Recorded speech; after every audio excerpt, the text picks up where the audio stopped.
Hello, welcome to Z Explains BG. I am Z, or I'm commentating from the sidelines again on my in my Wednesday night jackpot that my local club runs. We got Barry. I lost to David in round one, so this is round two, the semifinals. Barry on the bottom, David on the top. Let's see, David has his whole role to play here. Yeah, okay, I see. So Barry's board is so weak that yeah, David doesn't mind leaving the anchor, I guess. Maybe it was sort of unnecessary though. I don't know. David was up in the race though. He's played sort of conveniently. I'd have to take a good look at that one. That one was definitely not clear to me. All right, so Barry has this decent play where he makes the five, and I'm not. Yeah, this is wrong-headed. I think down in the race. And you're foregoing making the 5 point by running. So yes, definitely better to make the 5 point here. Sort of upgrade keep the anchor, which, it's not the greatest anchor in the world, but it's an anchor. Um, and upgrade your position tremendously by making the 5. Yeah, so this is wrong also. I don't know if he didn't, maybe just didn't see he could make the 5 point there.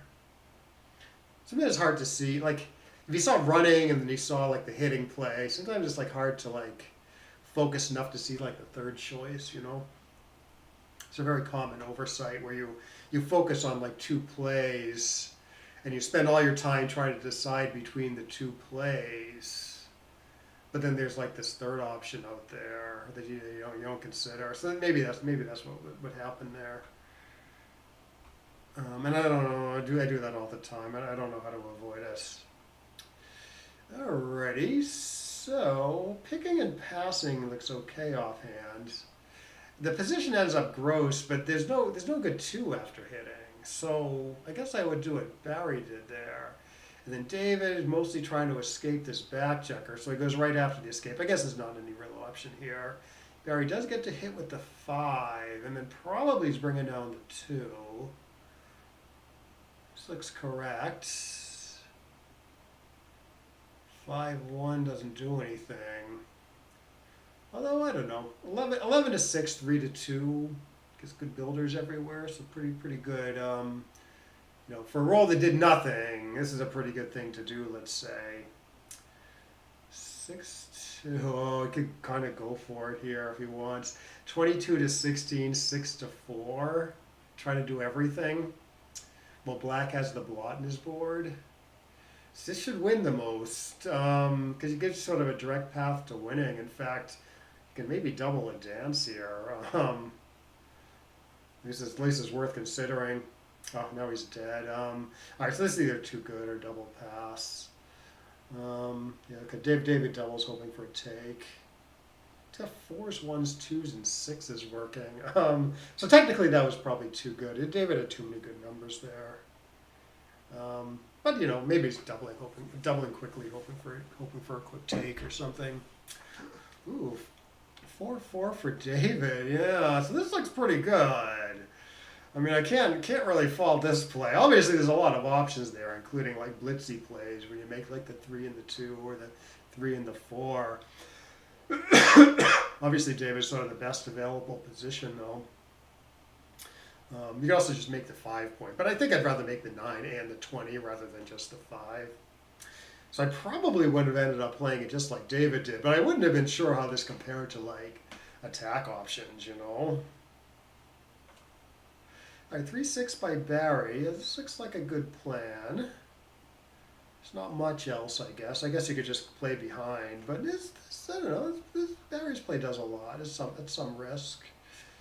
All right, he's a little bit up in the race. He pops out trying to get that guy home. It's probably going to work for a turn. Okay, could probably get that guy to safety. Oh, the 3 by David. I would probably find a way to hang back just to make it a little harder for white to play safely. So while this isn't a great 3 to play on black side of the board, I think the extra immediate contact might be worth it.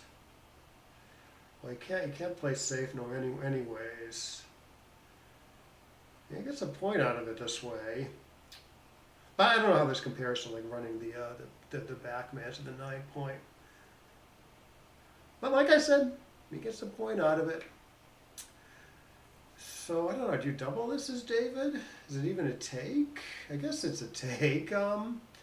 Pretty big edge and some nice threats here if he attacks or makes the 7. In fact, he should attack here, right? He should play 6-1 and double the dance at least. Yeah, this doesn't really give white any problems. Yeah, it's easy play to overlook hitting off the ace like that, but I think here you got to do it. Stronger board, you want to contain that back checker. You get to double at least the dances and maybe some bad entries. So that was probably a missed opportunity to beat David there, to really try to seal the game.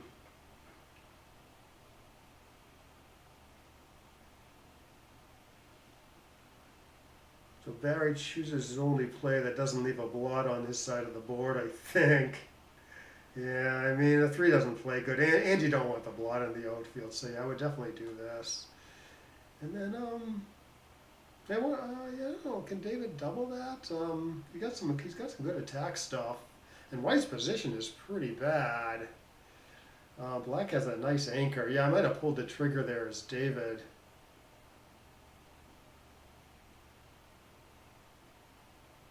Yeah, okay, then nothing better than clearing the 11. I think he's just going to do it now that he has exhausted the other possibilities.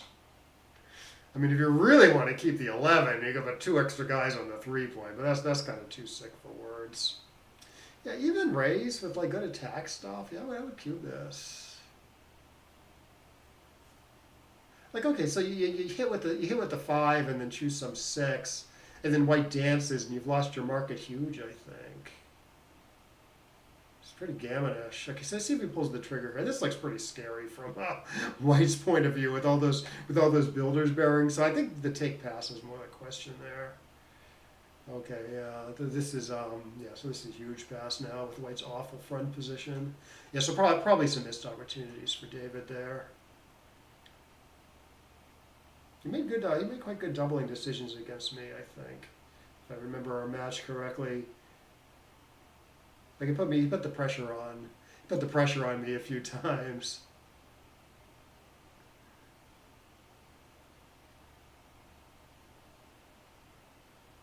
Alrighty. I wouldn't. You can make the 1, but I wouldn't be able to resist the 5-point either. In fact, this is better. This is the better play. All right, 6-3. Okay, so 24 to 18, 13 to 10 offhand. Seems to do a lot. Oh, you can make the 7 also, but then you don't get the split. So 7 is the better point. But splitting seems to be worth a lot. So I definitely see why Barry did what he did. Yeah, 7 is a lot better point, though. Because the 10-point doesn't actually like constrain the back checker. Although it is good pressure on the checker on White's 9-point. So, yeah, so maybe Barry's play is actually correct there. Ooh, great shot. Okay, so at first I was thinking, okay, so you hit the other guy, but there's another idea, not this. But if you go 10 to 9 squared, you're putting a ton of pressure on the blot on the 3-point. And in fact, if black anchors there, the 9-point has a ton of value, a ton of good blocking and landing value. But anyways, okay, black dances, yeah, white gets a good cube in. Okay, yeah, David passes, which seems pretty reasonable offhand. So you hit, and then I think the money book play is this, to split, so it somewhat duplicates 6s.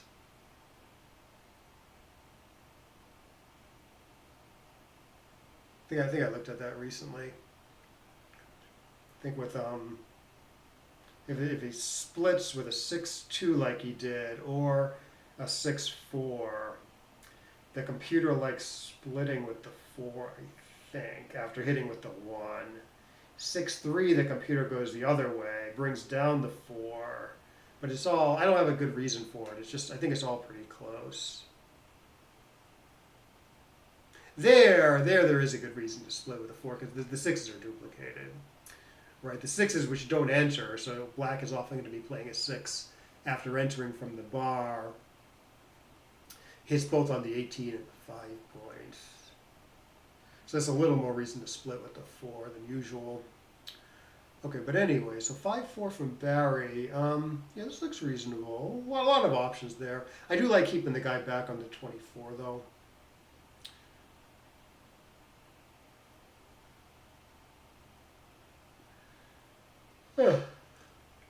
All right, so 4-6.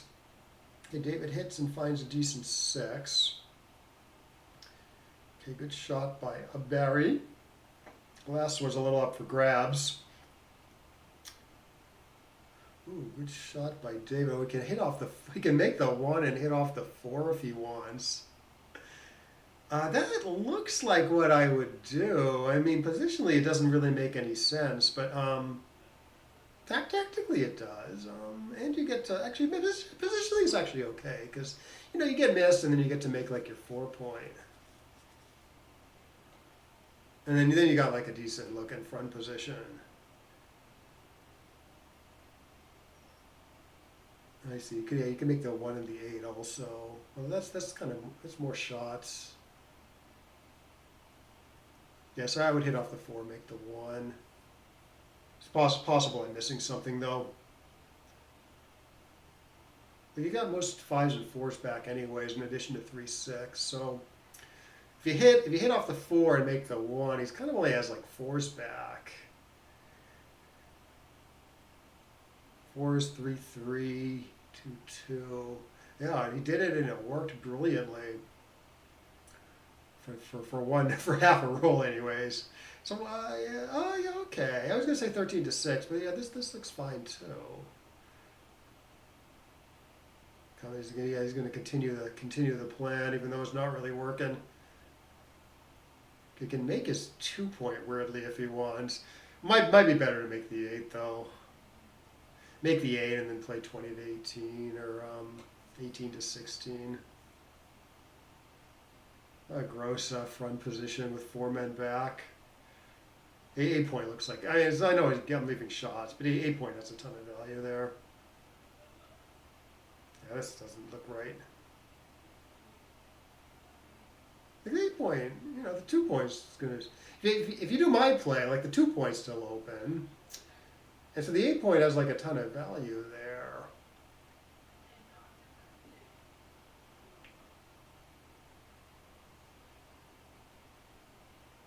Okay, this hits twice, and then the last one is probably 14-11, just to conserve blots a little bit. Boy, this is such a strange position. Black's position is so awful here. It's possible this is a cube just due to the positional disparity. It's very bad to have like your ace point made and a million men back. So I would give good thought to doubling that a couple turns ago, and maybe before the 5-5. I don't know. So yeah, so there's 2 more from here. Yeah, but I'm not clear on what's going on here. Like, I would actually double this now. Oh, so bad. Okay, makes the 9 nicely. Let's see if he pulls the trigger now. Like, there's no a pass, I believe. It might have been it could have conceivably just passed before, but Black's position is, yeah, it's just a horrible game for Black. They double and hope for a take, you know. Technically, this might even be too good now.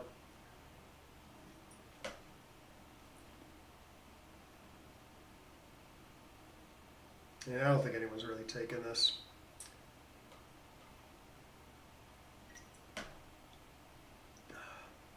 Okay, 4-4 makes the 5. I don't know why you make the 3 and not the 5 there. He's playing too quickly. Maybe he's just hoping not to get doubled. But honestly, this might still be too good. Oh, hey, Paul, good to see you. Oh, thanks. Yeah, I'm looking forward to it.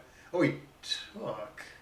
Yeah, that strikes me as I mean, maybe, don't get me wrong, maybe I'm off here, but This looks to me like a big pass due to the awful position of black. He's just sort of this doesn't play well as a holding game. Doesn't play well as a back game. It gets gammoned a lot. Double gammons on 2 are quite bad.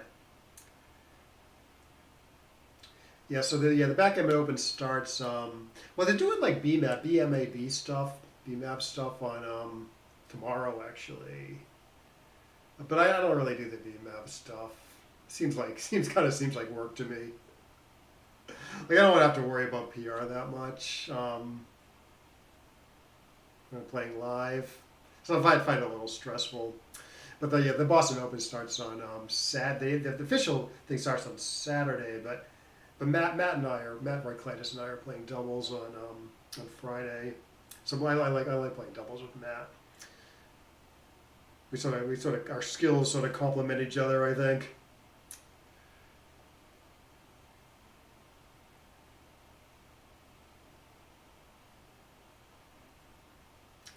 Okay, so 5-2. Yeah, I'd keep the second anchor here rather than play 23-20 and let White attack. Okay, there's a safe play here. We just stack the 3 rather than leave a double shot. I mean, because black has 2 blocks on his board, I don't think it's super crazy to leave a shot here, given that this is a pretty tough position to bring home without leaving multiple shots. So I don't know about that one. I mean, Barry's play sort of seems like the normal thing to me. All right, David can put his stuff together. Okay, this is a shot. Oh, there's only if he plays 8-7 here, it's only 13 numbers. So this is right. You can leave. I was gonna say you can leave 11 by clearing the 6, but no, that's 13 numbers also. But even if it was 11, you still clear the 8 points. Yeah, so he left an extra couple shots here, right? Because he's got direct 5s plus 3-2. Oh no, sorry, he left one extra shot. 3-2-5-1. 3-3-5-1. Versus just leaving 4s and a 3-2 combo shot. Yeah, so he could have saved a shot there. In fact, I think if you know you're getting missed, I think the other one is safer long term. Because I think there might be a lot of bad 6s after Barry's play. But I have to take a good look at it.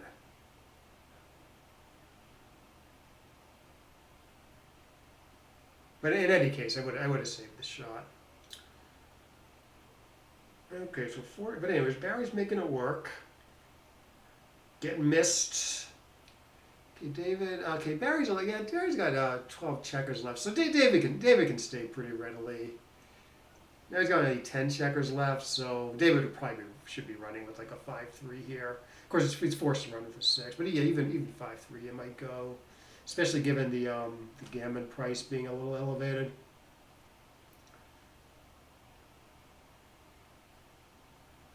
Okay, so it's going to be 4-2. I'm really curious about that cube decision this game. Like David took something that I was thinking might have been too good. But it's such an unusual position that I don't have a ton of confidence in what I'm thinking. Huh. Yeah, what's that book? Isn't there some book, Alpha Backgammon, that has to do with like, it's all bullshit, of course. But like using mind waves to control the dice, you know. Seems like it's called Alpha Backgammon. Seems like a study in confirmation bias, probably. All right, yeah, so yeah, David's down in the race, so he correctly stays back. Okay, Barry says he's not up in the race enough, so he shouldn't double this. Reasonable. No, Barry should double this, I think. He's got an 11 pip lead in the race. The score in non-gammonish positions I don't think is a big deal. You know, now I'm like, it's a little shottier now for white, but the race is better. So again, I would cube this and give the problem to black, who I think should maybe pass. But I think it would be okay to double the turn before. Barry might have been a little leery because he's up in the match by 2 pips, but ignoring gammons, but not ignoring the big recue potential for black there at that score. Like in say like a medium length race, I think the take point often works out to be like 22 or 23%. So it's like it's not that low, despite the fact that white is up in the match by a couple points. Oh yeah, looks like a decent double by David. I mean, white has his 5 point. I probably wouldn't give this up at 5 away, two away, 5 away. Probably maybe give it up at 4 away, 2 away. But five away, 2 away, I don't think is a massive deal. So I like the cube action there. Like the cube action. Ooh, 6-3. Ooh, David with the 6-6. Yeah, I just make the 1 here. Just go for the closeout. Win 4 or maybe 6. But probably 4. Probably 4. Okay, so we should get you should get another builder for like you can do this. Although maybe 11-6 was slightly more accurate because it bears on both the 4 and the 2 points. He gets to make the 2 anyways. And then you have probably 11-5. You get another clean builder for the 4. Yeah, so he's not thinking about maximizing his builders when he really should be. This is okay. Get 3 builders. There's another idea where you switch 6 to 4 there also. Might have been worth a look. So safer.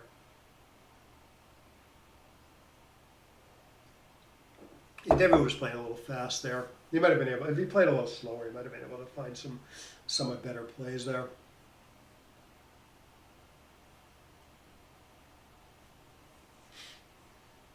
Oh, so safest is 4-3 here if you rip the 3. Yeah, so I used to go the other way because I wanted to spare on the 4 in case I roll like a 1 or a 2 next turn, like 6-1, 6-2. But the computer kept digging me, so I got the picture. You want the spares on the 3 and 2 instead of the 1 and 4 points. Yeah, I'm not sure about the 5-2. Okay, some tiny chance to save this. Doesn't look like it's gonna happen. Get 2 crossovers, good.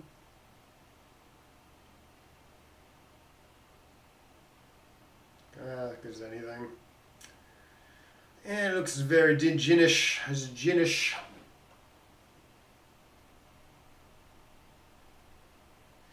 All right, so 2 away, 3 away in Barry's in David's favor.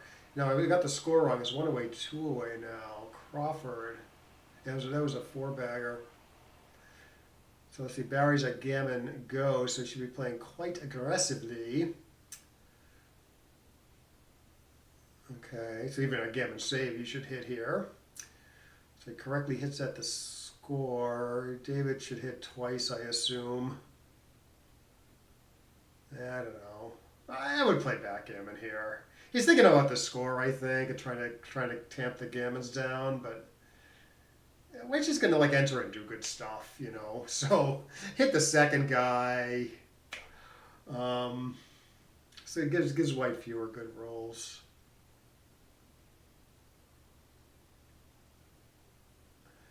All right, 1-1. I wouldn't know what to do here. This okay. So he gets to make the 5 and the 7, and then he should have. If he did those 2, he should have made the 21. So he could have made 3 good points with that double 1. Instead, for some reason, he kept things spread in the backfield, which is wrong. But you know, there's other stuff there where you could like hit twice, hit 3, maybe hit twice, and then do something productive with the last one. But I sort of like what Barry did, except I would have made the 21 with the last one. Just really lock up all that awesome structure, despite the fact that it's not hitting. Just say let your structure see you through the rest of the game, you know. Like you're gonna hit at some point, right? So it's nice to have that awesome 4 prime there. Okay, this looks like decent. This looks like a decent play.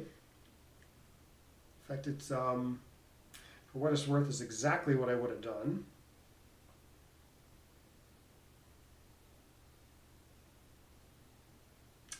And then this is a shot, weirdly. Okay, so David sort of upgrades the point in the outfield, arguably.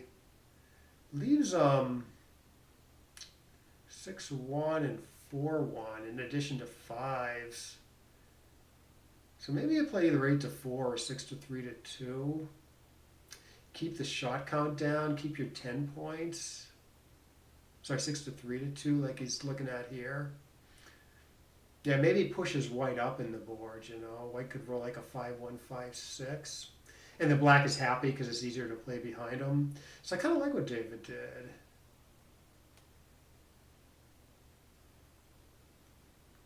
I would rather, it's easier to bring home the position if you make the 7, though. If you make the 7 and get away with it. I just don't like paying 4 extra shots there.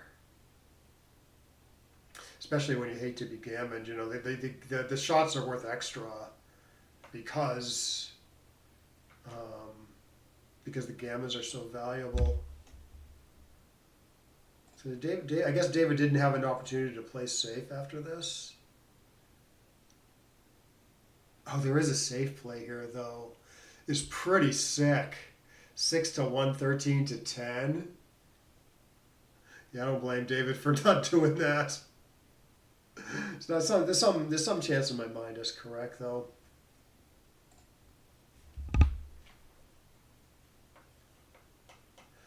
But anyways, David gets to escape. A race is going to be close now. Yeah, very close. So he can make his ace point. He can play 13-1, 13-9. Yeah, so 4-4, 3-3 at 6-6. You can play a checker from your midpoint to your ace point. So it's good to sort of think in those terms. This looks pretty good. Might be a little hard to play in the future, but you might get to hit black too. This looks a little sloppy. I don't know. Maybe saves a 6, but I don't really know if he wants to use a 6 by playing 7-1. Oh, good shot by David.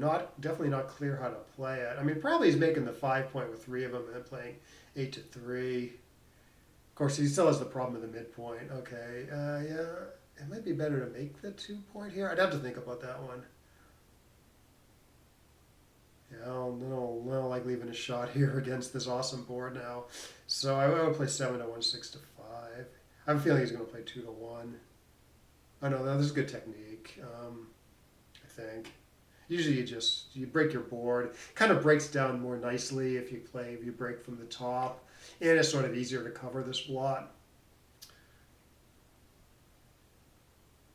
Okay, I don't think you play 18-7 here. Although it's not crazy because of the state of black's board, but it looks like it gives black a lot of hit and cover numbers, a lot of hit and pick up numbers. Like 6-6-1, for instance. You know, he's happy to hit and then play 5-4, I think. So I suppose I would do this, but he might have to go next turn, though.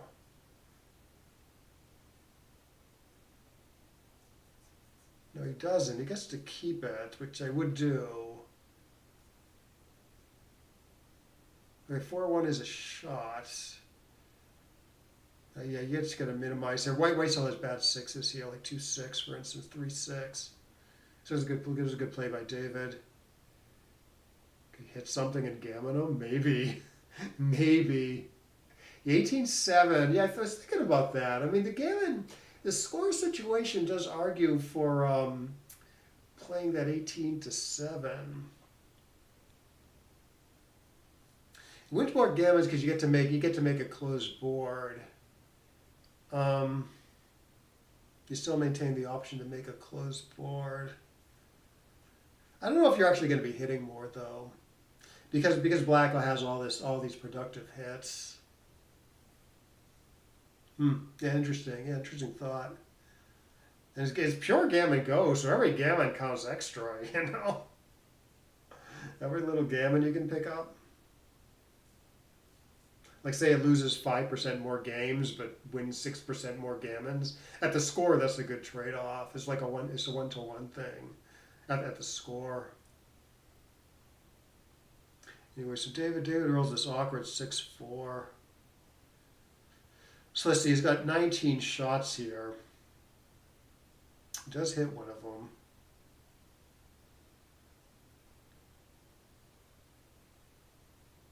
David dances. At least he's not getting gammoned very often.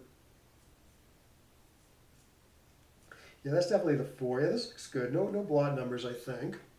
4-4 is a little awkward, but not too bad.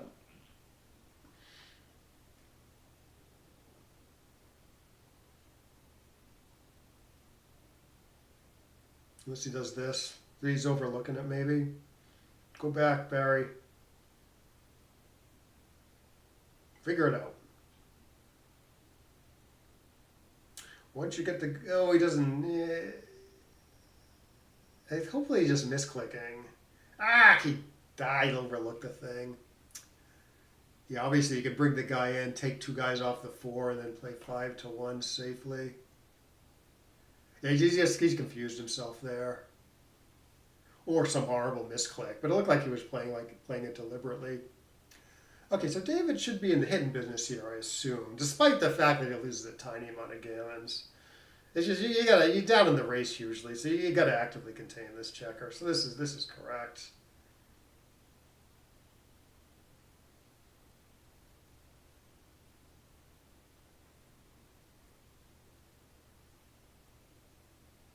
Okay, good. We still want to get dance here, then an ace, and then a gammon.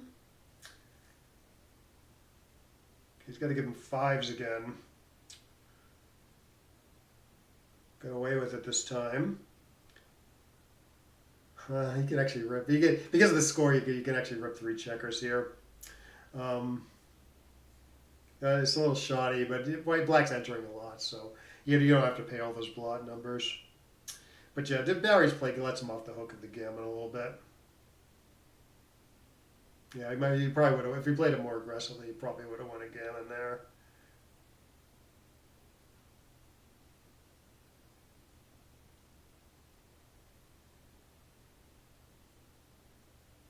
Barry's a newish player. I think he's improving. I think he's definitely improving.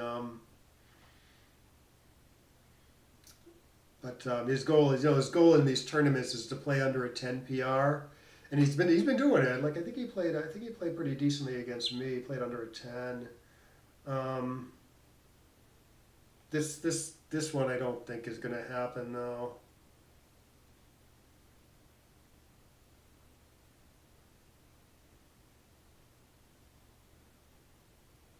Right. Yeah. Yeah, 0-0 is really bad there.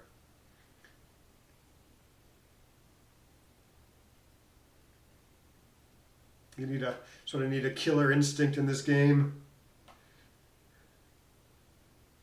All right, so yeah, Barry needs to try to escape this guy in some fashion. This looks like the best way to do it. I guess you could play. You step up with a 1 and play 6-4 with the 2, but maybe that just doesn't escape well enough.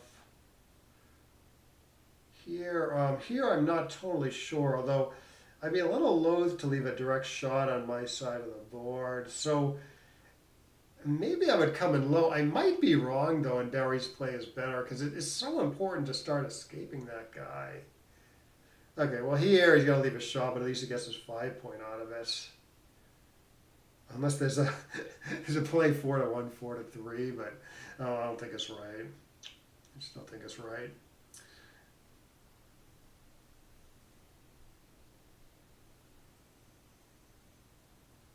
Okay, this is a bad throw. Oh, you can play. Maybe you should play 6-3 here. Weirdly, because he's sort of averse to being batted around in the side of the board, so he's leaving a double shot instead of a single shot. But I don't know. I mean, 6-3 is pretty gross, so I can't really fault what Barry did. And black has the blot of his board, so maybe I'm overthinking that one. Yeah, up in the race, I guess I would try to get going. Well, 13 days sort of productive at less risk. I still sort of, thematically, I sort of like what Barry did.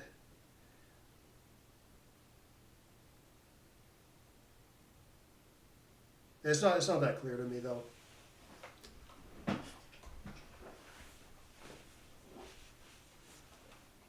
All right, so 6-4 from David. Yeah, this does not. Well, 13-7, 9-5 looks pretty clean. Maybe this is trying to do too much. Just do this. Hope for a better opportunity later. Okay, let's see if he finds the switch here. Yeah, this is a good play. Good retort by David. Okay.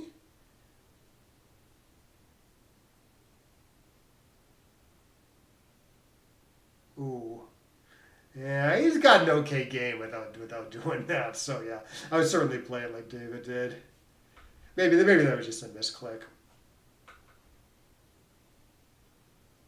6-4 is pretty awful. I guess you're stuck playing 7-3, 7-1. And yeah, if you run all the way 18-8, maybe if there was some like duplication there or something, you could justify it. But it's a quad shot, right? 4s, 1s, 3s, and 6s all hit something. So yeah, I would have played it like David did. And a 2-1 is sort of tough for white. I mean, you could play it safely by, say, making the 1 point, or playing 3-2, 3-1. Although making the 1 point's better. Otherwise, you're leaving just a ton of painful shots. I would probably end up making the 1 point rather than leave like a double shot, or you could play 13-10. But still, you got 5-4, 4-2, 5-1 to hit also in addition to 6s. I'm not totally sure though, because it keeps the board together. So I think making the 1 is better than 3-2 with the 1, because it's a little easier to put together a 4-point board again. And here he needs specifically an ace. The other way he has like 1s, 5s, and 6s to make a 4th point in his board.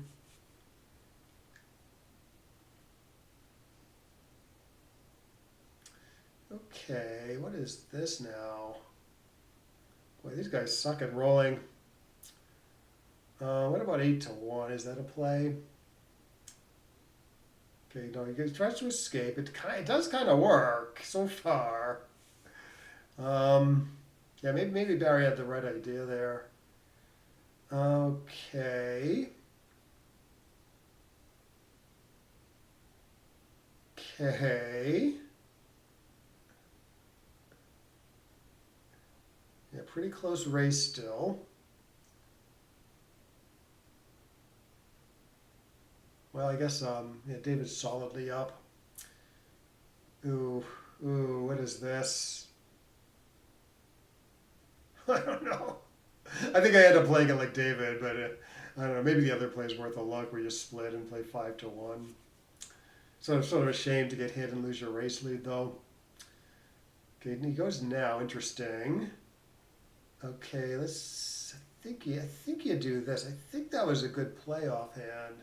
Because you're down in the race and Black's board is compromised. So I believe that was a really nice play there. Yeah, and you do leave 2 shots here. So it's not 5-2. It's completely safe for roll, but it's going to cause more problems down the line than just leaving 2 shots there. So yeah, that was a good technique by Barry there.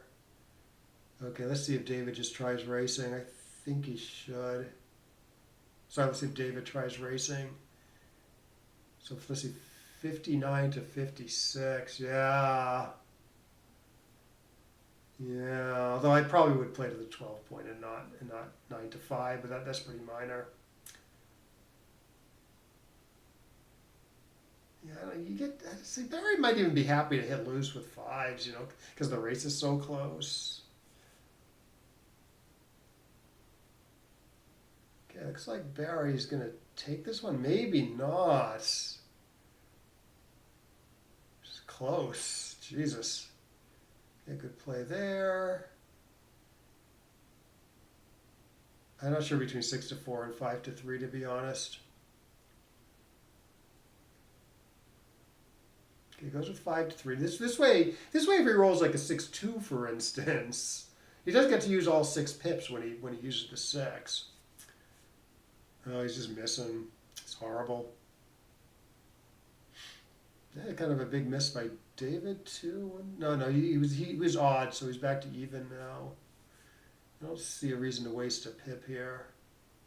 This looks a little funny to me.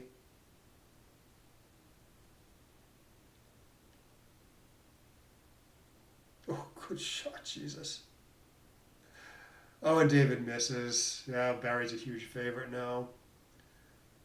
I mean, he'd be a favorite even if David rolled a 6-5, I think.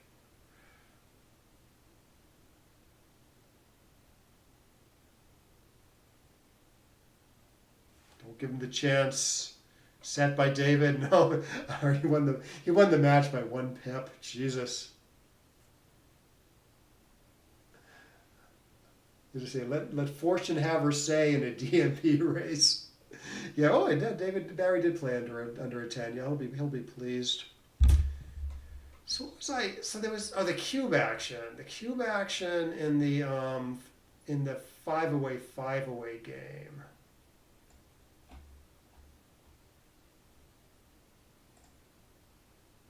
No, not the 5-away game. Or maybe no, it was the 5-away game. Okay. So what is this? Okay, so it is double pass, but it's honestly not a huge pass. I was pretty far off, I guess. I mean, assuming we can trust GNU here. Yes, but it was probably a pass for a while, but never a big pass. This is double take.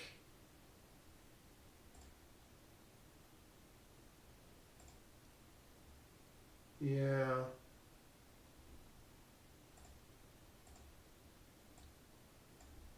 Yeah, like I would have thought about cubing. I would have thought about cubing here and stuff, just due to the disparity. Turns out this is sort of close on the double no double line. Like it looks like White has a ton of stuff to do, but because Black has 5 men back and his ace point made, it's just going to be a tough game for Black all the way through.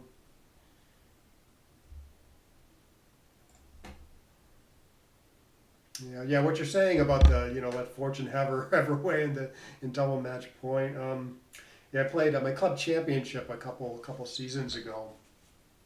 I was playing Albert Stagg in the club championship, but it's a long match. It's best 3 out of 5 9-point matches. So it's like you get to play all day basically, especially if it goes 5 matches, which this did. It went 5 matches, and it came down to double match point in the last match. It came down to 8-8 in a 9-point match. So yeah, that's sort of stuck in my mind. Play all day, come down to just a silly last game for the club championship. But I wasn't. I felt okay. Like I wasn't super nervous. My heart was beating, which when you're playing a big match, you have a tough decision. Your heart rate goes up. That rarely happens to me anymore, just because I'm so used to playing playing in matches where money's at stake, playing in money games. But because there was such a big build up during the day, and like there's a lot on the line in this one game, my heart was going. But I did, I just tried to play well, and I did manage it. I don't think I made any big errors that game. So it did go well. But anyway, so Barry's in the finals. Let's see what's going on in the tournament. Okay, so he's waiting on the winner of Dougie and Brad, who are still we're still kind of early in their 7-point match. I'm an online champ because of that. Yeah. Yeah, actually, I am playing in the there's an online tournament of champions with the USBGF. So I am playing in that tournament now. I did win my first match, but I played horribly.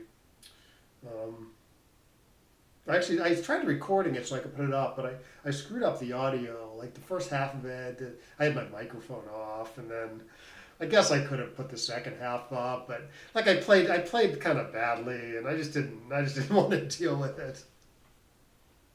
But I'll try to at least record my future matches in that tournament. One thing about that tournament, it's like 13-point matches, which I very rarely play, and almost never play online.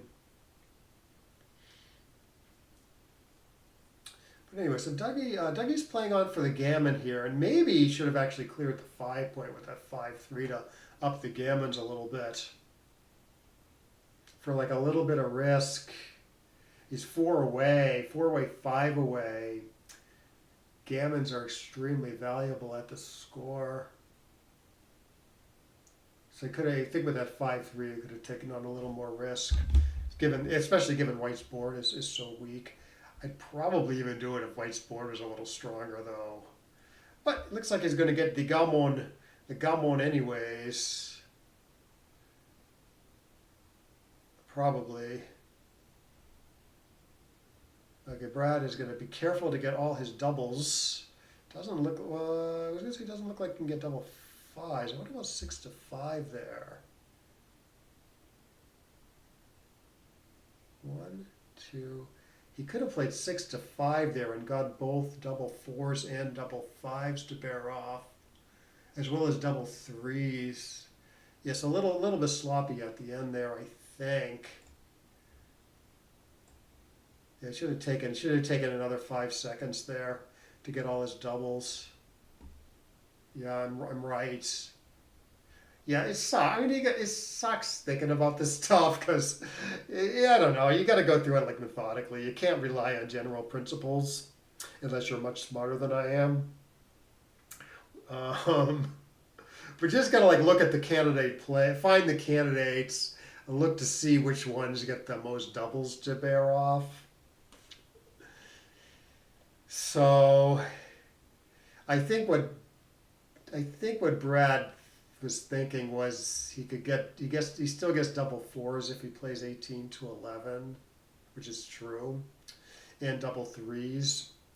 But if you play 18 to 12, 6 to 5, you get all the doubles, including double 5s. I mean, not double 2s, double 1s, but the other big ones, including double 3s. So what if you rolled like? I mean, how shitty would that feel? If you're in like a big match or something, and then like you made the wrong play there, and then you rolled double 5s, like why not take an extra 5 seconds and get it right?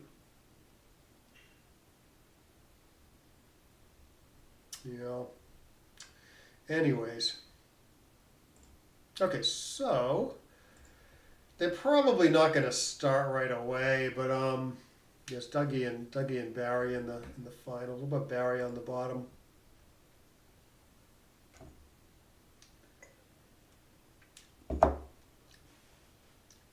Yeah, Barry's been actually doing quite well in these tournaments. Better than me, anyways. Let's see. We have club standings, and then I think you got to go to this 2025, 2026. Yeah, Barry has 3 master points before you get 2 for first and 1 for second. Well, I only have 2 seconds to my name. It's just been unlucky this year, I think. I've been playing well. Like you see, I have 10 wins. Like that's comparable with the top performers. I just keep losing the big matches, Keep lost twice in the finals, and I think a couple times in the semis.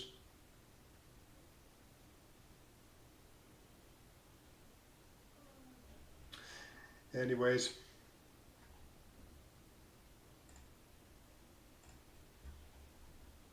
All right, within 7 minutes. Within 7 minutes, they must start. Let's see. Can we download? Can we look at? Oh, we can look at the daily puzzle. All right, so I think we're coming in with the 3 and hitting with the 5 here. I see. So it gives up the anchor to hit, which is often questionable. But it's most often questionable when you're outboarded. Here, the board strength is equal. Could also be questionable if gammons only count for black, which in a sense is true here. 6-2 Crawford in a 7-point match. But the thing is, it's odd away Crawford. In other words, black needs an odd number of points to win the match, which means gammons aren't really worth anything. They're just worth a tiny amount for black if he wins a gammon. So that's probably why white made the mistake here. These are all problems where player played the match decently but made some blunder somewhere. So probably what was happened was white was thinking, oh, I don't want to give up the anchor to hit here because I can get gammoned and my opponent can't get gammoned. But yeah, gammons aren't particularly, gammons aren't worth a lot here. I mean, they're worth almost nothing. So you do this, you win more, you gammon more. But you know, you want to catch up in the race. I mean, if you don't hit, you do this, but I mean, you're losing. Probably. I mean, you're certainly winning if you do this, right? So yeah. Yeah, it's pretty clear. Yeah, pretty big blunder to do anything else. In fact, second it passed to 7-4. Hitting the other guy, hitting the wrong guy. Yeah, even a gammon save, right? Yeah, so what would I do a gammon save there? That's a good question. Try not to look at like the gammon percentages if it's showing it. Yeah, it's not super gammonish, you know, because black only has a 2-point board. You do lose more gammons by hitting, I'm sure, but yeah, maybe the wins make up for it, and you do hit even at gammon save, as you say. Oh, the puzzle isn't even up anymore.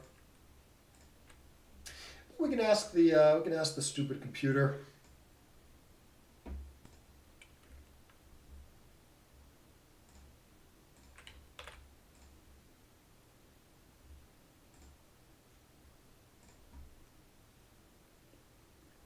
Okay, so this is the score-based eval.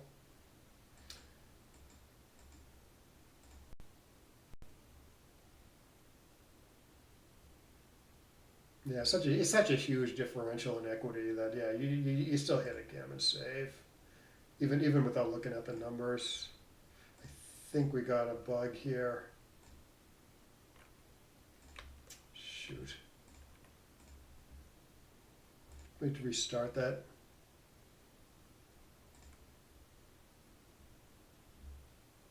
I mean, am I right that hitting gets gammon more? It's got to get gammon more. Okay, so gammon save plus eval. Yeah, you hit and it's not close. It only loses. Let's see. Yeah, no, it loses 4% more gammons, but it's 14% more wins. So yeah, very clear to hit even at gammon save. All right, have you guys started yet?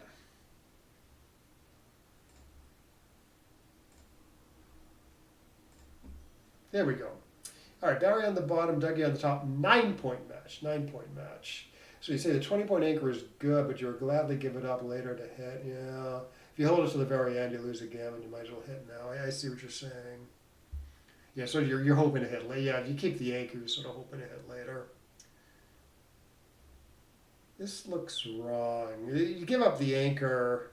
Well, you're down in the race, but also you're giving white tons of attack stuff. So Barry's play is better than giving up the anchor. There might be some hit play there, though. 8-3, you know. In fact, 8-3 was probably better. Try to contain that back checker while down in the race. Like I would play 11-3 here.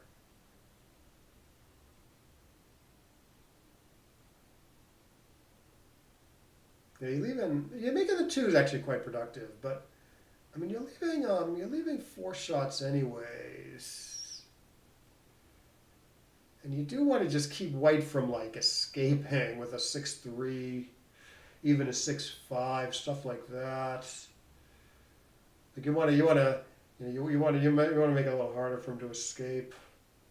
Okay, so he did go with it, yeah. So Dougie, I don't know, did Dougie double that?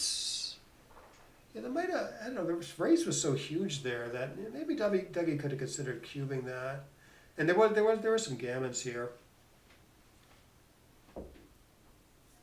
Oh, I'm sorry.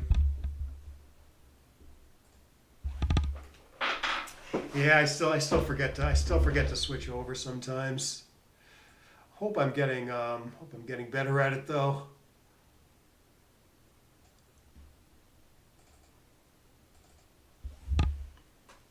Okay, we are back. Yeah, so the play I was looking at,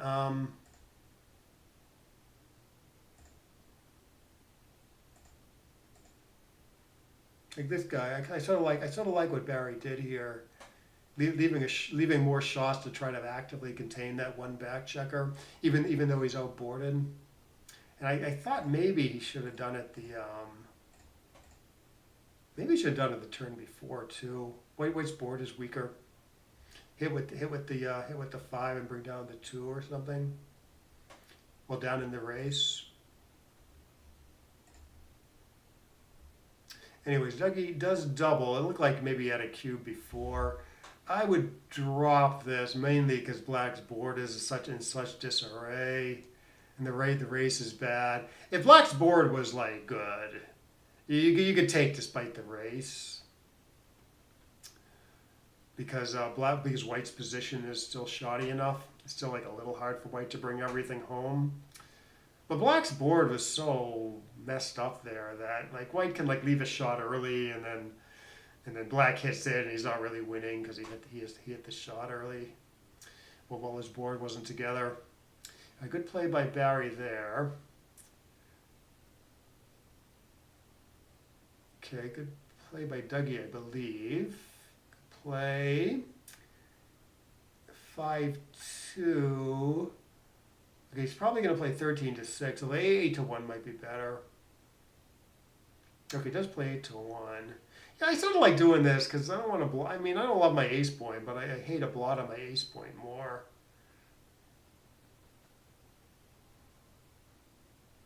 Okay, is Dougie going to try to get out of there, or is he a little scared to go? He's down in the race. This seems pretty reasonable. And maybe Barry should be cubing this. Before the 3-1 with the raise lead, the position lead, and maybe he's got some attack stuff. Like I would double this also. Give the problem to White. I don't know if it's like it doesn't seem definitely a take to me either. All right, so 13-11, 9-5 looks sort of normal and good. Yeah, I really don't like this. I mean, he's looking at White's position as though I have opportunity, but it's sort of unnecessary. You can just sort of do good stuff on your home fronts. Okay. All right, so 4-1 offhand. Double a dance.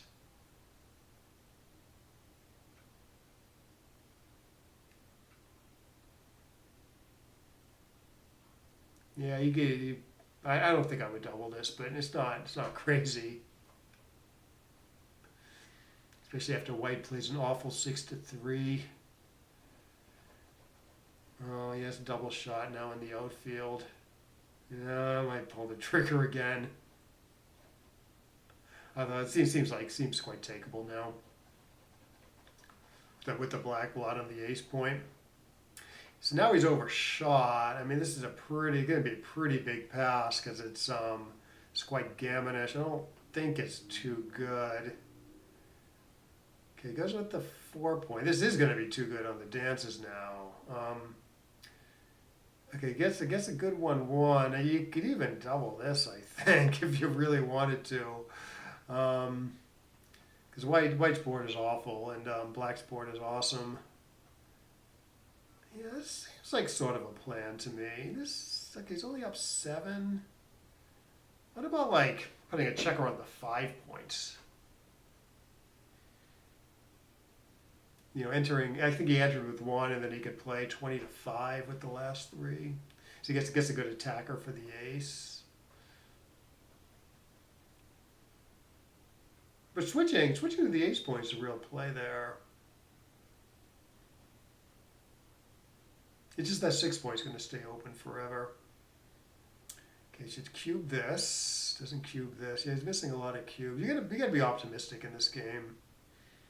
Or another way to think about it is use Wolsey's rule. In other words, unless you're like 100% sure the guy has a take, then why not cube it? Like, okay, I mean, if you're not sure it's a take, it's probably strong enough to cube. And even if it's not, if you're not sure it's a take, the other guy might screw up and pass anyways. Yeah, now this is correct to play on. Although he should play 8 to 6 here, so he can hit loose with 5s. So this is a good play.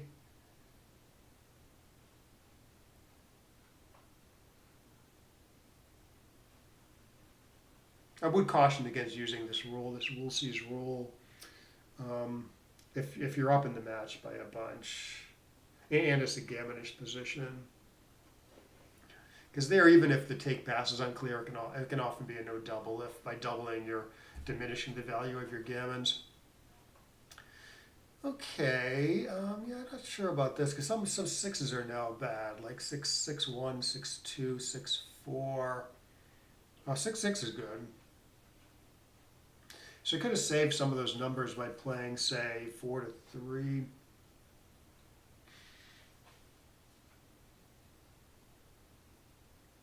All right, trying for a little gammon. It's a little unlikely to work because there's only that extra 1 white pip in the outfield, but could happen, and the risk seems relatively minor, so I do like playing on. And take a roll just in case you roll a bunch of doubles and white rolls a bunch of 2 1s. Not that it's worth anything. But if you roll 2 1 and the other guy rolls 6 6, you can still cash the game in. So it's fine to take a roll there. If you're not absolutely sure that you can't win a gammon. Yeah, I would do this and then play 13 to 11. Or this, I guess. Maybe there's more 6 duplication here. I don't know what the book play is. So was it 6 4 3 2? Was it?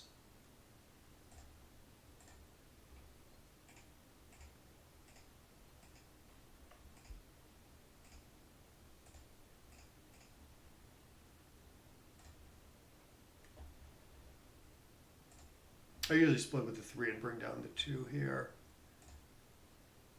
Yeah, that's what the computer does. Second best apparently is 6 to 1. Barry's play looks third best.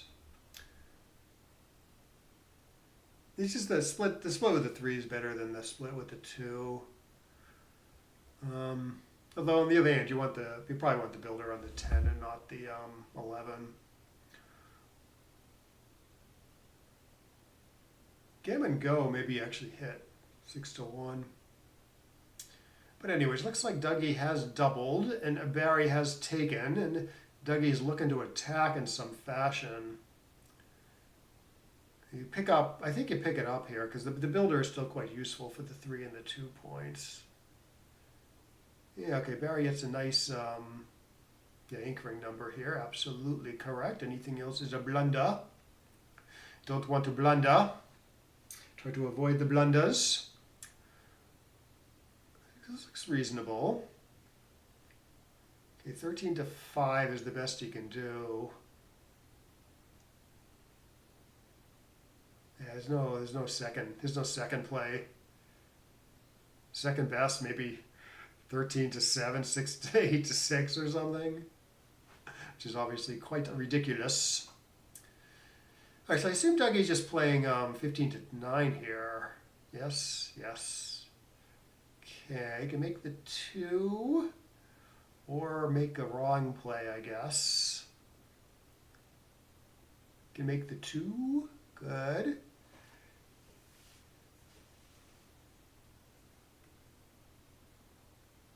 All right, I would pop out here. I'm not sure how that compares to 13 to 7. You lose more when you get hit here, obviously. Lose more in the race, I'm saying. All right, well, I would probably try this now.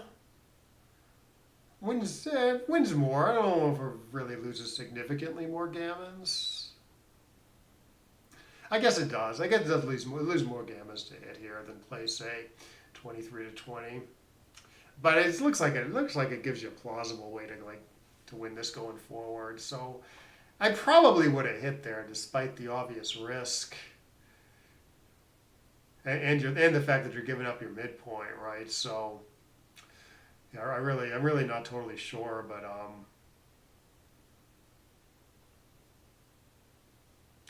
so I would have hit. You're probably getting gammons after Barry's play. You're probably getting gammon some too. Better than Barry's play might have been 23 to 20, rather than play 6 to 3. But I'm not sure. I'm not even sure about that.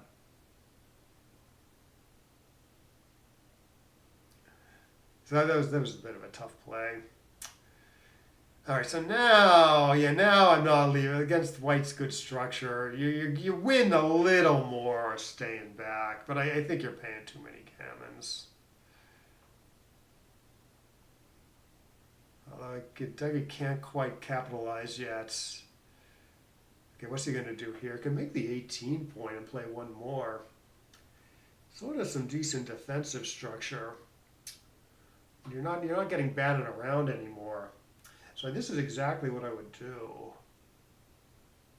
Well, I guess a shot right away, which he wasn't expecting. So he left sort of all the bloss in his board, you know. But still, I would have done what Barry did. Oh no, okay, this is a good hit. Hits and covers. Can double a dance. Should go double pass here, I believe. Ooh, he doesn't double. Yeah, he's missing a lot of cubes. Yeah, 9 to 3 was legal. Yeah, 9 to 3 occurred to me there. Because that is gammon. That's probably gammon go. You're thinking with Dougie's 4-2, right? White's 4-2. Oh, it breaks the 9 point. That's the problem.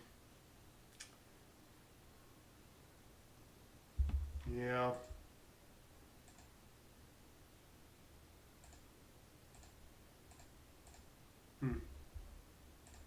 Yeah.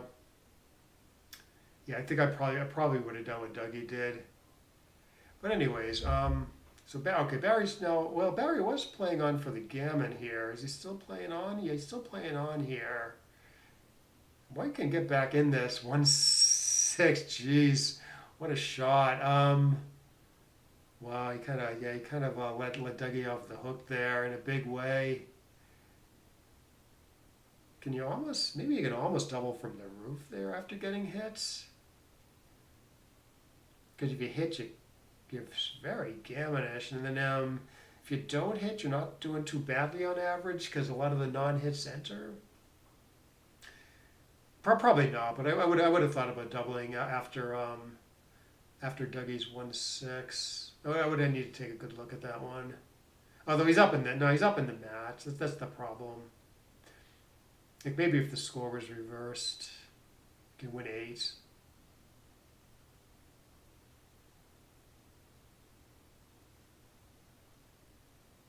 I bet Dougie was really happy not to be doubled there a couple times.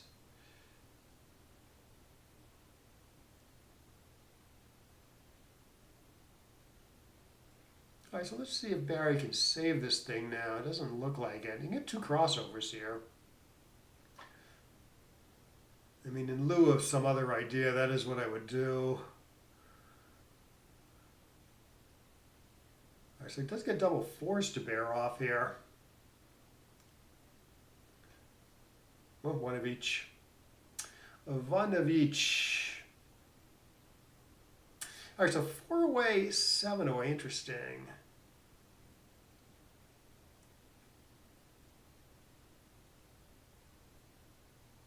Yeah.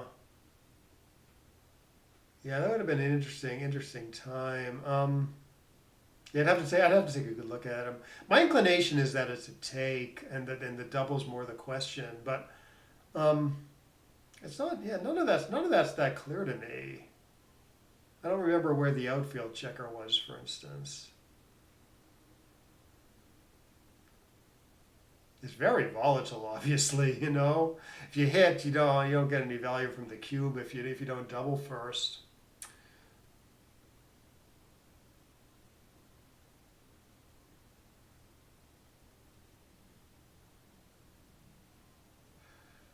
Okay, Barry splits twice. Okay, 6-6 by Dougie, who I assume is making the ace point since black is up on the roof here. Wants to increase the gammons. Yeah, I don't like this as much. Gives up the midpoint, doesn't make the ace point at a time when you want to attack. I think Dougie should double this despite the match lead, because White doesn't get gammon much, and White is 4 away in a gammonish position. He clearly has a big edge. Okay, so now maybe he holds off. Okay, I guess you hang all the way back here. Unless maybe you can upgrade to the 21, put pressure on that blot on White's 10 point. I wouldn't do that though. I would just stay all the way back, and I guess you hit the most this way long term. Down in the race so much. Yeah, I don't know about this double now. I think this is no double take. It's too much just residual hit chances for black even after White makes a point. Like, I don't know, like black. Okay, so say black rolled like a 3-1 here. Would that be like a clear pass with this 4-point open? See, I don't know what that is at this sort of lopsided score. But anyways, he rolled a much different number. He's down in the race too much to run, I think. So you make the 2, play 13, play 12 to 6, and then play one more, I guess. I see. So you meant much early after black's initial hit, they were probably playing on too good. Right. Yeah, at some point it might have become too good, but it looked like there might have been a lot of opportunities in there to cube.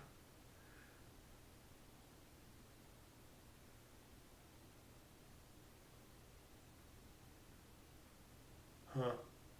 Anyway, so it looks like Barry did end up making a decent play with the 6-6, staying back for the contact while down in the race. Yeah, okay, he puts his stuff together. Okay, so Dougie fills in the 4-point nicely.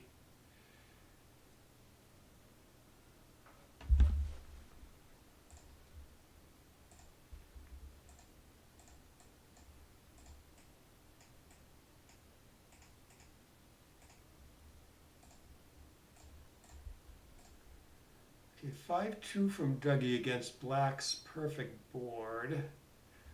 4-1, good.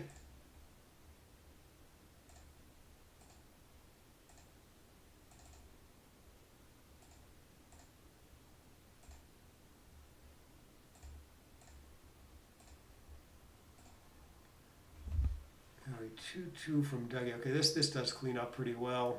You could play there.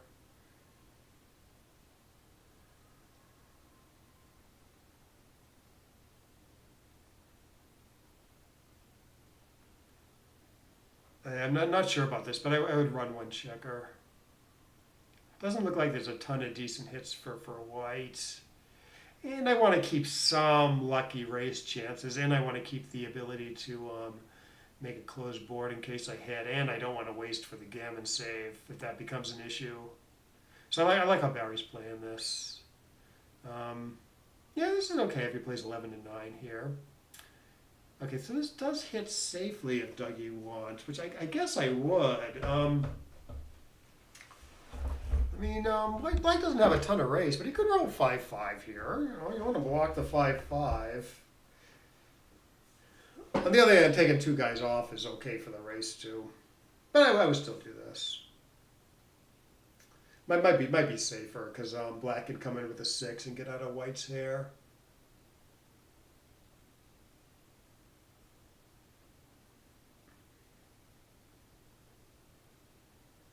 Comes in with the 3 and stays in White's hair. And then, okay, I don't think he hits here. There's too many blot numbers on a 3 or a dance. So I would play it like this now. Yeah, I would hang back another time. How many much? Even when white has 9 checkers left on the board, I don't think you need much excuse to stay. I mean, you probably don't want to stay if you have to crunch your board horribly or if you get very few blot numbers. But if you keep a 5-point board and there's a bunch of blot numbers and white has 9 checkers left, you're almost always staying, I think. Okay, yeah, so white could resign. Black could resign here, but why not take a roll? Unless it's super clear to you this is gin, which it wasn't to me. Now black should actually, this is okay, but black should actually bring 2 checkers down with the 5-2. Try to build up a gammonish position and offer a nice gammonish cube at this score. Not that it's a big deal or anything. 6-3, I don't know, 13-4 or 24-15. Okay, goes 13-4. Okay, it's a nice roll by Dougie. I'm not sure about coming in high or coming in low and covering. He comes in high and covers. Better distribution on the home front anyways. Okay, Dougie gets to make his 5. Barry gets to, I don't know what he does. What does he do here? 21-3, 8-2. 21-3, 24-18. Try to escape everybody. Or is there some like point making play? Okay, so he tries to escape everyone while up in the race. Seems pretty reasonable to me. He could get missed here, as he does. He gets missed a third of the time, in fact. Okay, gets to make some progress. Only 12 shots if he runs all the way, so that's pretty good. I see, he's thinking about making his board, which is nice, but I think minimizing shots is more important here. Minimizing shots and getting the guy like kind of home free when he get away with it, which he does not. In fact, Dougie gets to make his 4-point after hitting. Jesus, what a roll. Yeah, Dougie should not be cubing at this 2-away score. Good weights. Yeah, I don't know about this. Still leaving a 2-shot in the outfield. Then probably something better there where you get some better builders for the home front. But Dougie's play probably does win the most. Just doesn't win as many gammons. So actually, at the score, maybe at a point. Maybe he gets to use the cube later. Yeah, this is fine. Or making the 7's fine. Black might be hitting. Although I don't know. This maybe should just go double pass. To be honest, it's not super gammonish anymore. I don't think black is anything close to a take.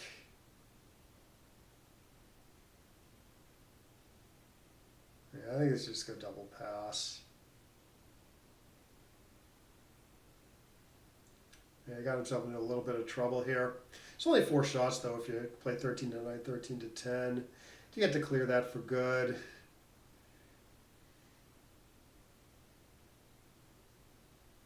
Yeah, take point's actually not that. Take point's actually not that low at the score, even though white gets to double immediately. This is 2-away, 2-away, 7-away. Yeah, ignoring gammons. Take point's like 22.5 or something according to XG, I believe. So I don't think black wins it that much. I don't think it's worth playing on for the gammon here.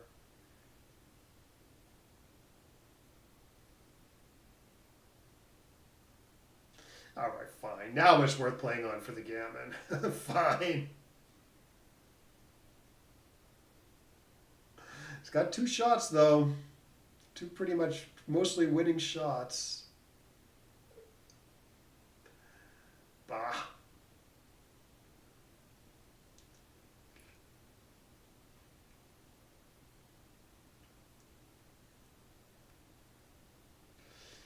All right, good technique there. Ooh, don't do this. Good.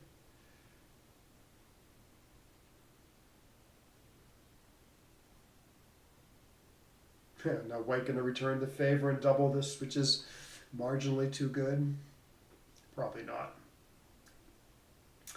But it's not really worth thinking about either, because I mean, if it is not if it is if it is okay to cube this, then it's just a non-decision. It's like it's like the equity is the same. If this isn't too good, the equity is the same between rolling and not doubling, because you can't regain his market even if he rolls 2-1 and black rolls 6-6. It still goes double pass.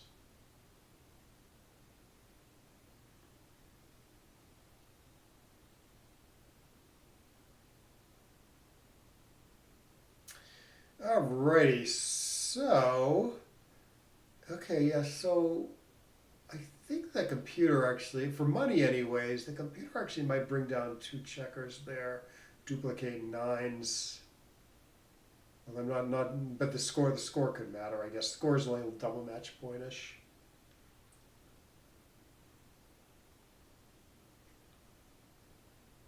Is that right? 5-1 split 3-2. Maybe everything's just kind of close.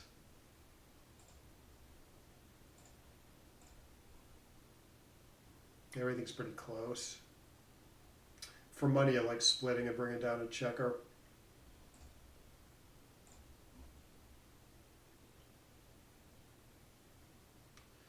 All right, Dougie looks to be cruising here. Although the race is still fairly close, just 3 pips. 15 pips? 15 pips. Oof, 35, 38 pips. Jesus. 4-4 will hit.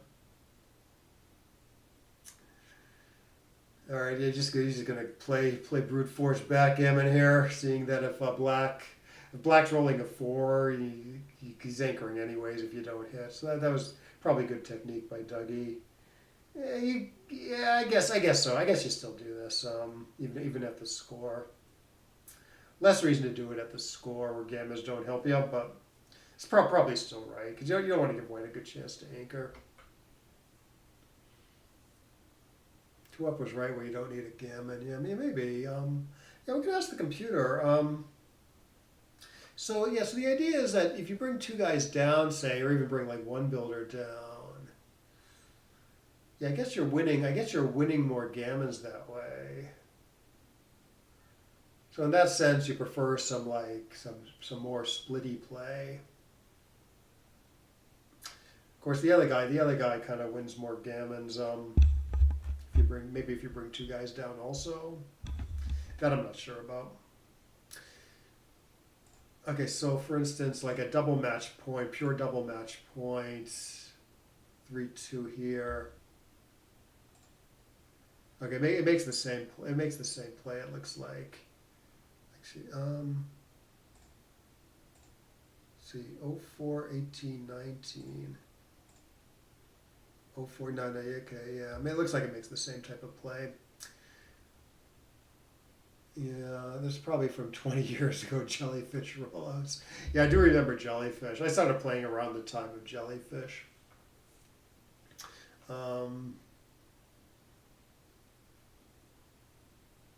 Yeah, probably. I wonder if some players probably nowadays are better than Jellyfish level 5. But it's not players aren't better than like a Jellyfish rollout. Like if you're just playing against Jellyfish rollout would still crush any human, I think. I'm not sure about Jellyfish level 7. There were 3 levels. There was like there's 3 like good levels. Level 5, level 6, level 7. Level 5 maybe wasn't that good. But I don't know though. My guess is it's playing with a PR of like 4 or something. But that's just a total guess. Whereas level 7 was a lot stronger. All right, so that was an interesting match. So what were we most curious about? We can download this, take a fresh look.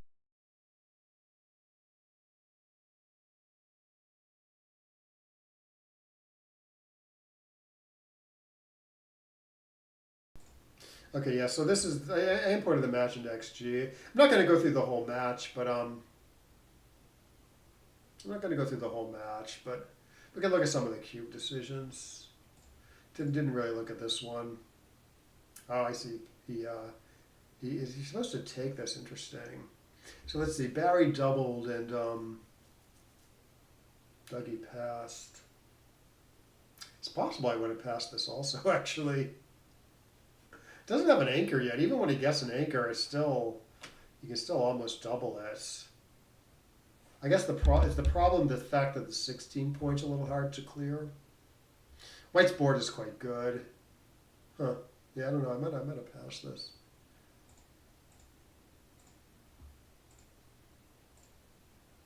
Yeah, Dougie missed some cubes this game. Yeah, I saw this at the time. Huge race lead. Black has 3 checkers back, 1 on the bar, even though he has a holding game. Sort of a tough game for Black. Like even after he enters, and White's on roll. Okay, here, what's going on here before the roll? And why wouldn't you double this before the computer doesn't have like an error for not doubling? Was it because it's like close to too good? Some big pass already? Like I would pass this. So I don't know why the computer's not doubling before the roll. Yeah, it's close to too good. That's why it doesn't show up. That's why it doesn't show up as an error. And then you had double pass here. Okay, so what was the position that I was? Oh no, I was thinking about the previous match. Yeah, lots of missed opportunities for Barry here. Like, I don't know. Like, I mean, like one way to look at this is if okay, you're playing. Say you're playing Black. I mean, picture yourself as White. If you got doubled as White, like, would you be sure this was a take? I wouldn't be. I wouldn't be sure of anything here as White. So this sort of strongly implies it's like a good time to cube. And even if you're like short to take, I mean, maybe it's volatile enough that you still cube it. Like here, it's such a big edge for Black. Yeah, the 5-5-5. Switching, I guess, is crazy. Like, yeah, you can just play 20 to 5 and get a builder for the ace point. And then this is okay. This is too good. This is too good, but barely.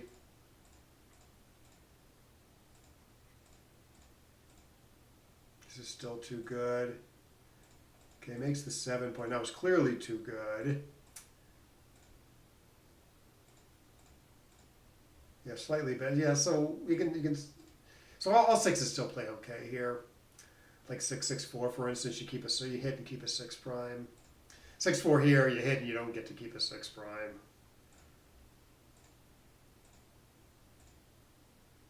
It's still too good though, despite some of the bad 6s. Maybe it rolls out to be a double. But I guess a good 6. Okay, what about that game that Dougie turned around?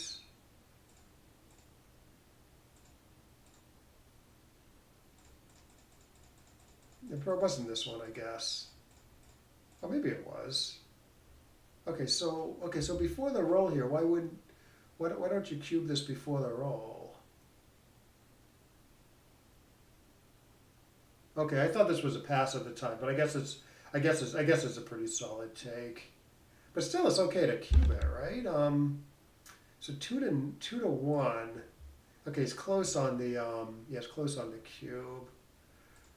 I guess the score is a little bit of a factor. Okay, but this is redouble pass. I think it's probably just thinking too good here, which maybe it is. Oh, but then he rolled a 1-6.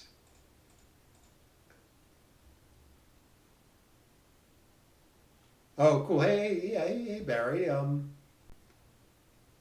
right. Yeah, like here, I mean, apparently, like, he doesn't mind your cube action this game. I would have cubed this. I would have probably been wrong, though. But yeah, this thing, the score is a little bit of effect. You're up in the match by a point, and it's a recube, so the score makes it a very very easy take, I guess. Here is okay. I mean, you're thinking too good here, which is reasonable. Yeah, here you have nothing. Here you get them again. Yeah, here you're thinking too good, which is reasonable. 18 to 11. Okay, yeah, you're giving them a good 1-1, but the computer says it's acceptable because you're covering 1-6 well. Okay, here it wants to cube. I mean, I assume you're thinking too good still.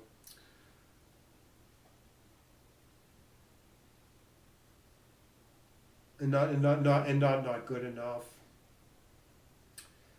But yeah, I guess white can get back in the game with like a stray hit here. Or if you just miss and he rolls a big 6. Or if you hit and he rolls like a 1-3, 1-2. I guess the other key is that you don't, because he only has 4 checkers in the outfield here, even when you complete the closeout immediately, it's not super gammonish. So the computer says there's enough risk of white getting back in the game here that you should cash it in. Yeah, I guess this 1-6. Yeah, I honestly thought there was a chance you should cube from the roof after being hit, because it's just it's so volatile. I think maybe if the score is reversed, you do cube it. But you're right not to cube it here. Okay, yeah, it's a huge blunder to cube this here. So I guess even if the score is reversed, you don't cube it. Let me just save this real quick. You can, certain match scores, I think you can't cube this. But maybe it takes a pretty extreme match score to cube this, though. Like, so 8 away, 9 away, as opposed to 9 away, 8 away. Oh no, 8 away, the score does matter. Yeah, such a huge difference. Surprisingly big difference. So let's go back. 7 away, 8 away. It's a massive, massive blunder to cube this from the roof.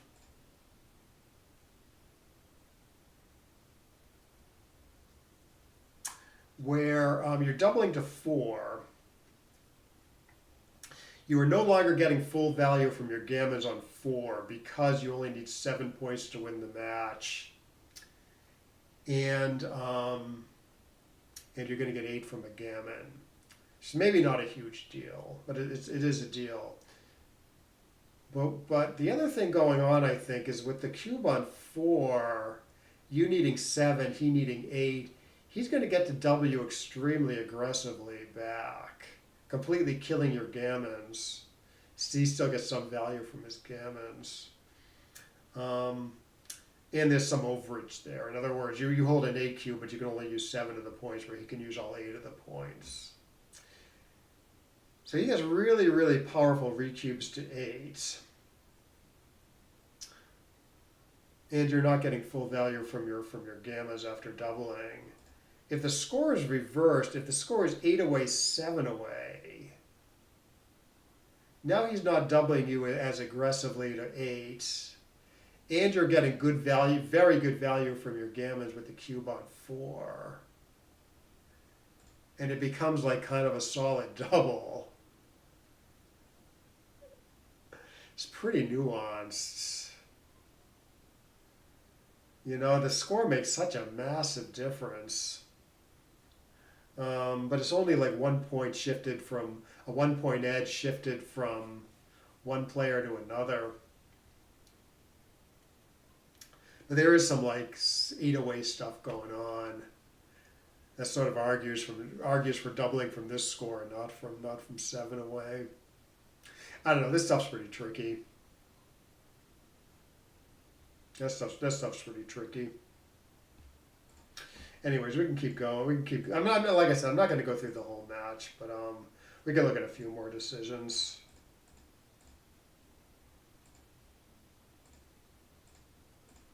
Anyways, I think you end up getting gammon this game.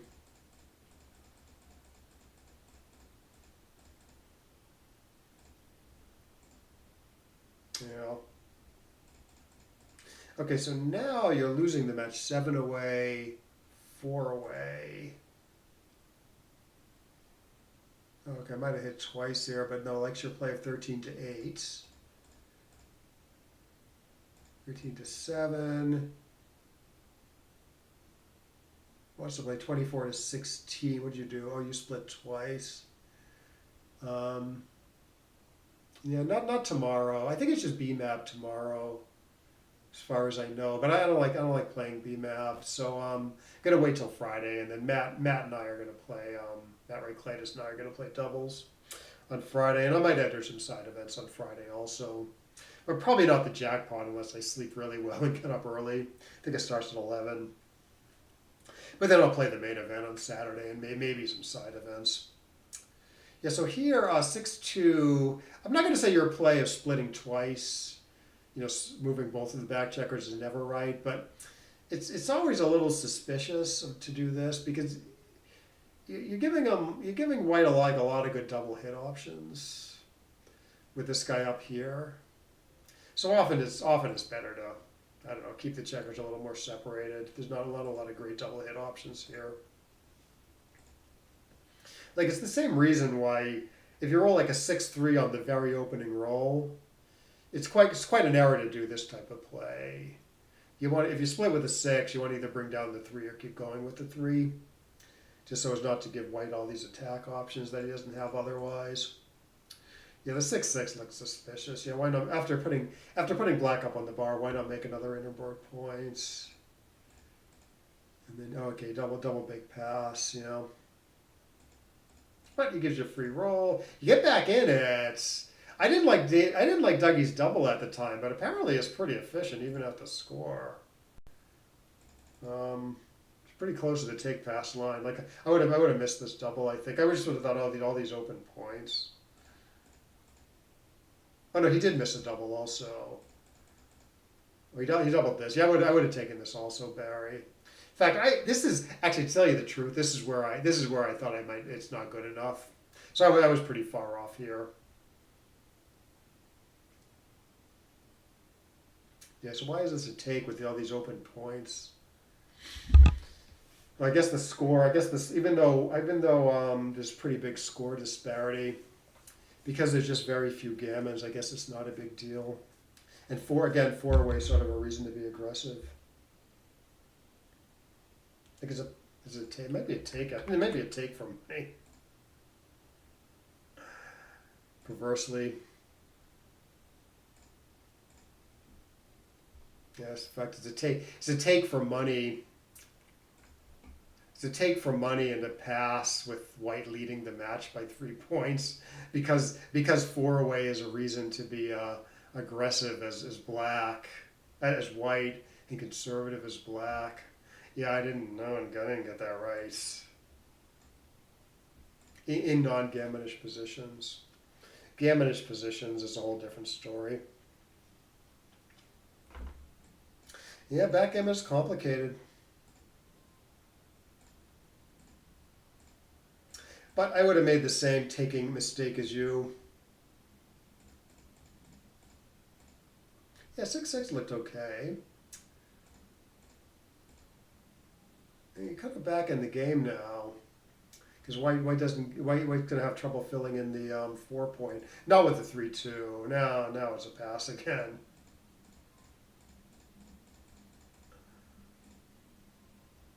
Oh, I see. He should rip a little bit more for the gammon. I'm sorry, for the race, maybe a little bit for the gammon. Yeah, I would have run like you did, not waste any more pips. Okay, good play by Dougie there. The ripping 2 isn't too bad. Yeah, good stay back here. Good. Yeah, this game seemed okay. I wouldn't totally be sure what to do with the 6-3 here. Yeah, your play is good apparently. Not racing while you're not really up in the race. Slotting a nice 4 points. Good play here, coming in high, making it with the 2. Oh yeah, I wouldn't be sure what to do here either. I mean, your play of 21 to 3 looks pretty good. Up in the race by a bunch, getting that guy home. I would have considered your play like a real candidate too. Because sometimes you get missed and you get to escape this guy. Of course, you're against the stronger board, so white's very happy to hit with 6s and 1s. So computer plays a little more conservatively. But you get away with your play. You make a good play here. Sort of getting home free when missed. Of course, Dougie rolls a tremendous joker. Okay, so he's too good here. That makes sense. Later, I think he should have cashed it in, though. Yeah, double pass here. Yeah, double take here. Would have probably passed this. Okay, so you win 22%, which I think is sort of below your usual take point at the score. But you win a few gammons after taking and redoubling. So that swings it to a take, apparently. Okay, did I still double take? I probably would have passed this. Oh, and because of cube access, maybe the computer doesn't like Dougie's play. The computer just wants to play tight. Just leave 2 shots, 1 blot, and then probably double the misses. Rather than leave 4 shots, 2 blots. Yeah, tricky stuff. All right, now it's close to too good. Now it is too good. Now it's obviously too good. And then whatever. Yeah, he can play on another roll if he wants.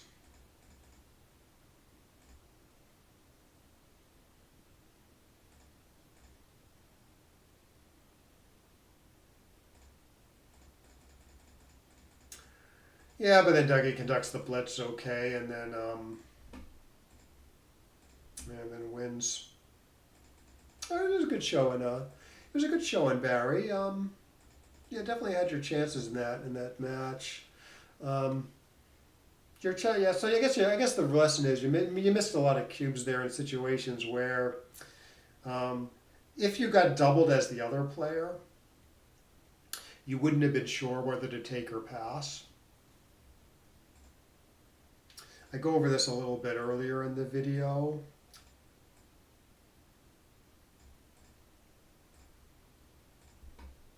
Like, okay, so say you were white and you got doubled here before the roll is black. You know, say black doubles you, you're white. You're down 7 pips. Black has this great anchor. Black has this great front position where he can like attack you. I mean, as white, if you got doubled as white here, would you be sure that this was a take? I wouldn't have been sure. So if you're not sure whether it's a take or not, it seems like it's like going to be a pretty good time to cube it as black, you know? So instead of thinking about whether you should double or not, maybe think a little more about whether your opponent should take or not. And if it's unclear, it's a pretty strong indication that it's strong enough to double. And so for me, like, all these positions are like this. Like, I wouldn't be sure about the take pass. Wouldn't be sure about the take pass here. I wouldn't be sure about the take pass here. Even here, you know, here maybe you're sure about the take. But you got all this, very volatile, right? Like any hit dance sequence is going to be a big pass. So you can still, even if you're sure about the take, you should be doubling this. So that's often how I think about the cube, especially money play.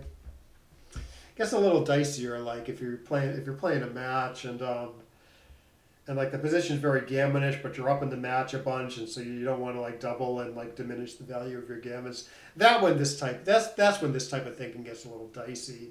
But a score like this, 8 away, you know, it doesn't really apply.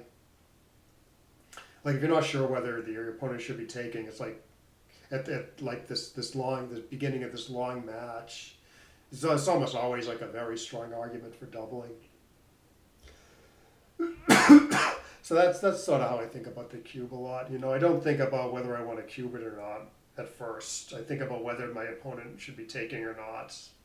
And if he shouldn't be taking and I don't think it's too good, then It's a good time to double, or if like he doesn't, if I don't know whether he should be taking or not, it's probably a good time to double. So I don't know. I would play around with that idea. I think you might like it. And like I said this during the match itself.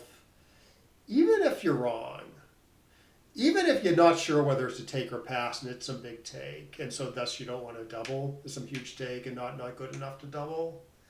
Well, even then it still might be good to double, because if you're not sure if it's a take or a pass, your opponent might not be sure if it's a take or a pass, and so you might get like a really bad pass out of it if you double something like this. It turns out this isn't good enough. So you can gain that way also. So yeah, like I said, I should play around with that idea. I think it might be very helpful.